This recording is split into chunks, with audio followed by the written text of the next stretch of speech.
इन्हें जानते हो? सभी जानते होंगे। ये कोई साधारण पर्सन नहीं है। हम इन्हें कोई साधारण पर्सन भी नहीं कह सकते हैं। पता है क्यों? क्योंकि कुछ बातें हैं इनमें जो किसी को पता ही नहीं है, या फिर प्रेमानंद महाराज जी बताना ही नहीं चाहते हो कि मैं कौन हूँ। सब इन्हें साधारण महाराज ही समझते हैं, पर यह सच नहीं है। इस वीडियो में प्रेमानंद महाराज जी खुद ही बताएंगे कि मैं कौन हूँ। बहुत सी रहस्य जुड़ा है इनसे, हम सब जानेंगे। सबसे पहले तो हमें खुद ही सोचनी चाहिए कि जिसके पास दोनों किडनी ही खराब हो वो व्यक्ति कैसे जिंदा रह सकता है। ये सोचने वाली बात नहीं है, पर प्रेमानंद महाराज जी अभी तक जीवित हैं। कैसे? कुछ तो है इनमें जो अभी तक जीवित है, या कुछ रहस्यमय मंत्र है जो इन्हें अभी तक जीवित रखती है। हाँ, वो एक रहस्यमय मंत्र ही है जिसकी वजह से जीवित हैं। यह मंत्र इस वीडियो के लास्ट में बताऊंगा, लेकिन पहले हम जान लेते हैं कि उन्होंने ऐसा क्यों कहा कि मुझे कोई नहीं जान सकता कि मैं कौन हूँ। एक छोटी सी वीडियो दिखाता हूँ जिसे खुद प्रेमानंद महाराज जी ही खुद कहते हैं। हमारा नाम प्रेमानंद है, लेकिन ये नहीं जान सकते कि मैं कौन हूँ। मुझे जान जाओगे तो कुछ जानने बाकी नहीं रहेगा। देख ले ये वीडियो। इस छोटी सी क्लिप को देखकर तो यही लगता है कि किसी का अवतार है। जब उन्होंने ये बात कही कि तुम मुझे जान गए तो कुछ जानने को ही नहीं रहेगा, तभी एक व्यक्ति ने उनसे प्रश्न किया कि महाराज जी आपने ऐसा क्यों कहा कि मुझे जान गए तो कुछ जानने को बाकी नहीं रहेगा। फिर प्रेमानंद जी जवाब दिए हैं कुछ इस तरह से। ये वीडियो देखिए।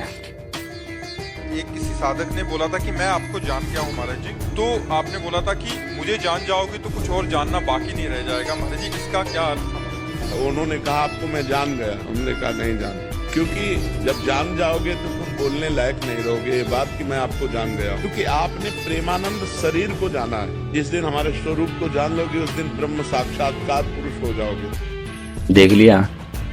तो हम क्या समझ सकते हैं कि किसी का अवतार है या कल की अवतार है।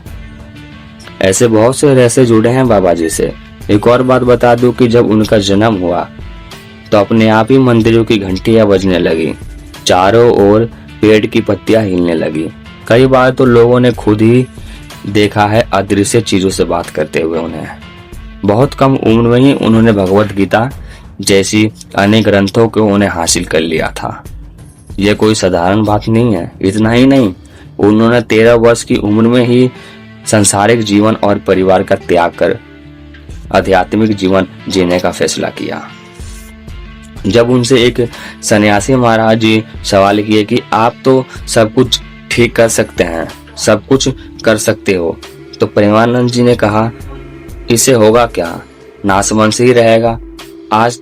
आज नहीं तो कल जाएगा ही। लास्ट वर्ड उन्होंने बोला कि ब्रह्मास्त्र का प्रयोग मच्छर मारने के लिए क्यों करें, क्यों प्रयास करें। इस बात से तो यही सत्य है कि प्रेमानंद महाराज जी किसी ईश्वर के अवतार हैं या फिर कल्कि के अवतार हैं। उन्होंने कई बार अपनी बातों से बहुत कुछ कहने की कोशिश की, पर लोगों ने नहीं समझी। प्रेमानंद महाराज जी की बातें लोगों को समझ तब आएगी जब तक बहुत देर हो चुकी होगी। उन्हें कोई ना अस्त्र और ना ही कोई शस्त्र मार सकता है। वो अनंत अविनाशी हैं, वो अजर अमर हैं। जी बिल्कुल।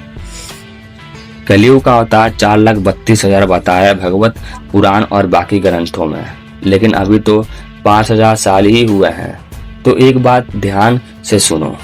उड़ीसा का एक ग्रंथ है भविष्यमलिक पुराण, जो कलयुग का टाइम 5,000 साल बताया है।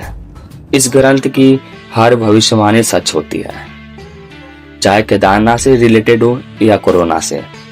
और इस किताब में ये भी लिखा हुआ है कि कलयुग में बहुत सारा पाप बढ़ चुका है और यह कलयुग का टाइम 4,32,000 घट के सिर्फ 5,000 साल रह गया है। जी बिल्कुल। और यह कलयुग का अंत चल रहा है और प्रेमानंद महाराज जी कल की अवतार हैं। भविष्यमली ग्रंथ में यह भी लिखा हुआ है, ना वो घोड़े पर आएंगे ना वो तलवार लेकर आएंगे, उनका नाम प्रेम से शुरू होगा और आनंद पर खत्म होगा। ये भविष्यमलिक में लिखा हुआ है। ये मैं नहीं बता रहा हूँ, ये भविष्य मलिक ग्रंथ बता रहा है। एक बात तो सत्य है कि प्रेमानंद महाराज जी कल्कि की अवतार हैं और इस ग्रंथ में ये भी लिखा हुआ है कि उन्हें कोई रक्त से रिलेटेड कोई बीमारी होगी और वो वृंदावन में रहेंगे। ऐसे तो भविष्य मलिक कुरान की हर बातें सच ही हो जाती है। जो इसमें लिखा है वो सच ही है, क्योंकि इसे हर चीज रिलेटेड सच्ची मानी जाती है।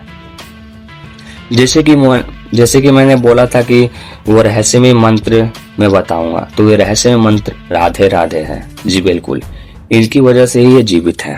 राधे राधे। सिर्फ एक आखिरी लाइन बोलूंगा कि उन्हें समझना कोई आसान नहीं है और जो उन्हें समझ गया वो साधारण इंसान नहीं है। राधे राधे बोलते रहो। आज की वीडियो में बस इतना ही। हम मिलेंगे अब अगली वीडियो में।